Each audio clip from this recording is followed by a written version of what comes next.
Alô galera Esmeraldina, aquele abraço. Eu vou fazer aqui uma análise deste empate do Goiás com Fortaleza 1 a 1 pela 23ª rodada do Campeonato Brasileiro. O Goiás começou com duas novidades em relação ao time que jogou contra o Palmeiras: Douglas Baggio e Gustavo Blanco de fora, nenhum deles viajou. E as novidades foram o Shailon, aberto pelo lado esquerdo, trocou com o Keck em algum momento, mas jogou mais aberto pelo lado esquerdo, e o Miguel Figueira, autor do gol da vitória contra o Palmeiras, jogando no meio campo.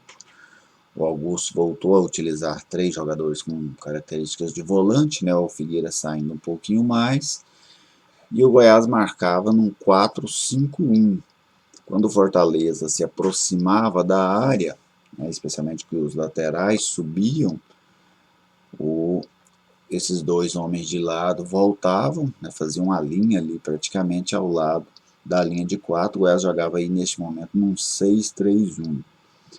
O Fortaleza, por sua vez, voltou a utilizar um esquema que o Rogério Ceni gostava quando estava lá, que é o 4-2-4. Ele tinha o David e o Wellington Paulista por dentro, o Romarinho aberto por um lado, o Oswaldo aberto pelo outro, e os dois volantes fazendo a armação das jogadas, o Felipe e o Juninho. Mas o Goiás conseguiu controlar o Fortaleza bem no primeiro tempo. Fortaleza teve, em suma, uma grande oportunidade, uma jogada cruzada pelo lado direito, aliás, duas oportunidades. Em uma jogada cruzada pelo lado direito, o David finalizou em cima do goleiro, e numa outra bola enfiada pelo meio, o Wellington Paulista não teve domínio, e aí o David, cara a cara com o gol, chutou para fora.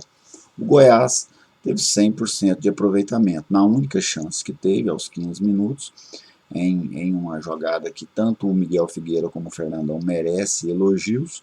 Miguel Figueira fez uma diagonal curta ali na intermediária do Fortaleza e achou um passe entre os dois zagueiros do Fortaleza para o Fernandão, que por sua vez ficou aguardando o momento do passe para arrancar.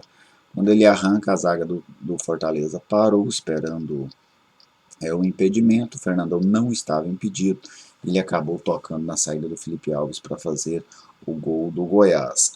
Para mim, o que faltou ao Goiás, não só no primeiro tempo, mas como no jogo todo, mas estou falando aqui do primeiro tempo, o Goiás com pouca saída de bola, só chutão, voltou a ser um time muito parecido com aquele time do Thiago Largue, que também sofria demais, o time do Ney Franco também.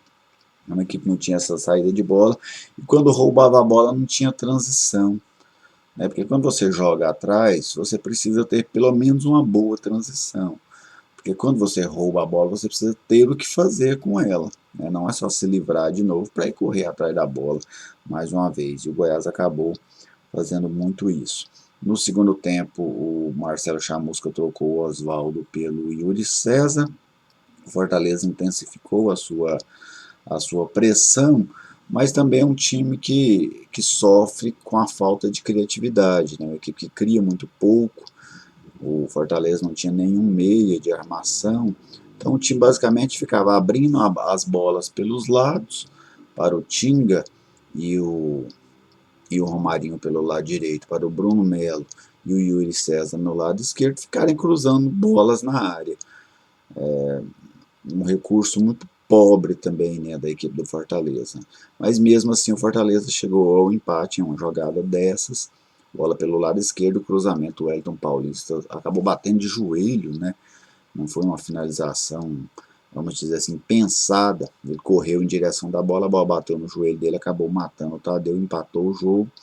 O Fortaleza não teve uma boa finalização com o David, que o Tadeu pegou, e uma outra finalização no final do jogo, já nos minutos finais, que o Tadeu também pegou com o pé esquerdo.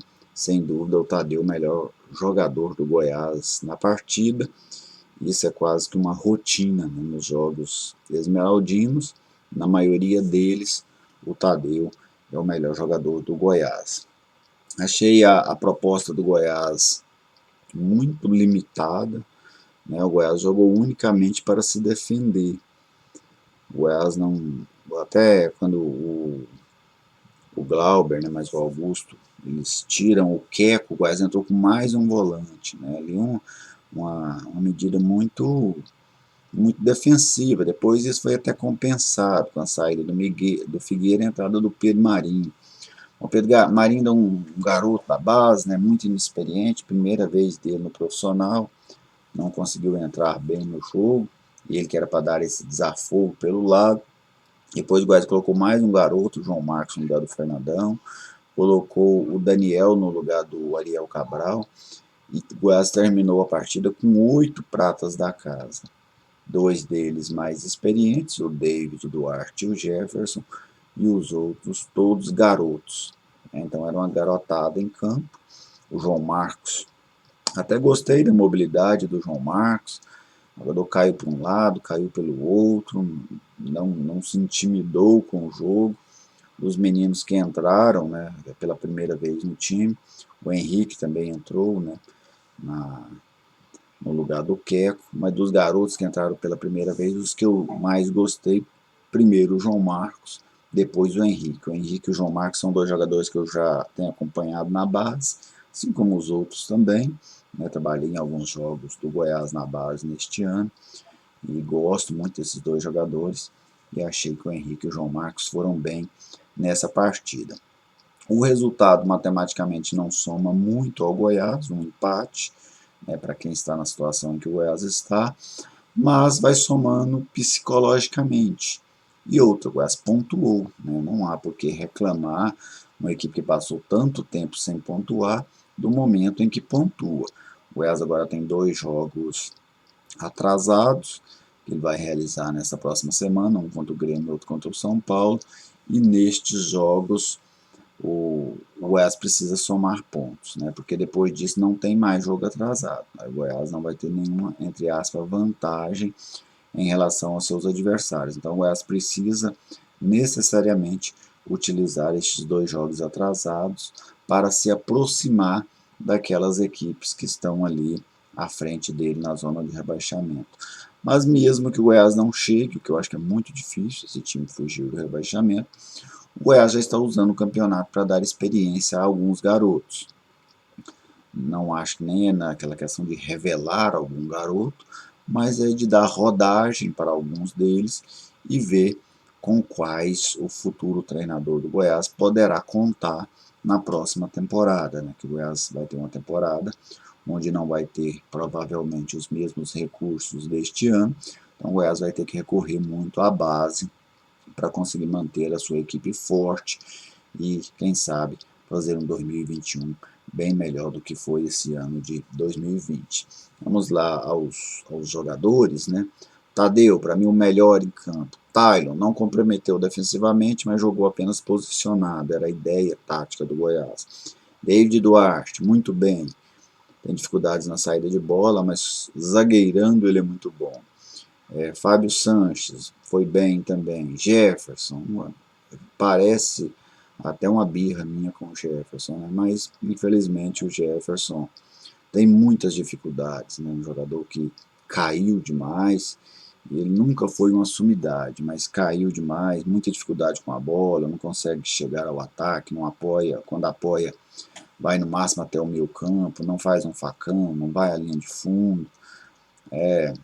Já que o Goiás quer experimentar os garotos, até penso que poderia experimentar, dar uma sequência ao Rodrigues nesta posição. Breno foi razoável, Ariel Cabral também razoável, Miguel Figueira o melhor do meio campo do Goiás, para mim o melhor jogador de linha do Goiás hoje, foi bem. O Miguel Figueira sempre teve qualidade, o que ele precisa ter é intensidade, tem que participar do jogo. E hoje ele participou pela segunda vez, foi decisivo consecutivamente, segunda assistência dele para gol do Goiás neste Campeonato Brasileiro, a primeira foi contra o Corinthians. O Queco, apagado, praticamente apenas marcando, aí ele sofre um pouco. O Chalon, mais uma partida apagada. O Fernandão foi premiado pelo gol.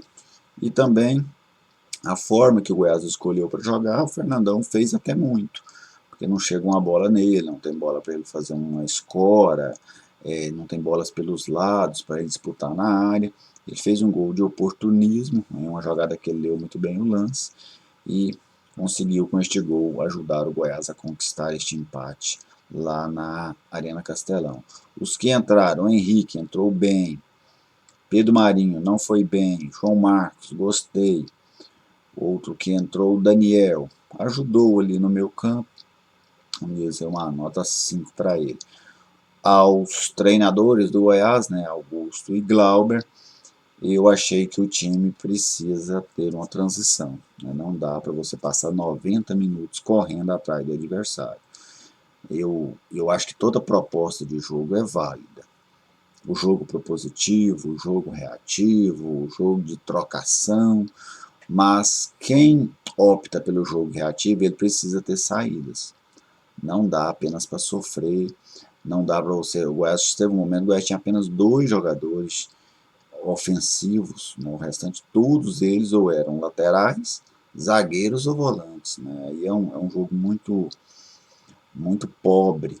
Lógico que eu sei que é o início de um trabalho, e eles já somaram 4 pontos, né? Isso é uma pontuação muito interessante, mas para o Goiás almejar alguma coisa no campeonato, que seja além de dar rodagem para os meninos da base, o Goiás vai ter que evoluir muito tecnicamente, taticamente, porque senão vai fazer essa rodagem, mas não vai definitivamente evitar a queda. Essas foram aí as minhas principais impressões deste Fortaleza 1, Goiás 1. Mas eu quero ler o seu comentário, torcedor. Deixa aí o que é que você achou desse empate, de quem você gostou, de quem você não gostou, como avalia o trabalho da dupla de treinadores do Goiás e a sua expectativa para os próximos jogos. Será que o Goiás consegue reagir nesses jogos atrasados? Deixe aí nos comentários a sua opinião. Um grande abraço a todos vocês, um ótimo final de semana e até o próximo vídeo.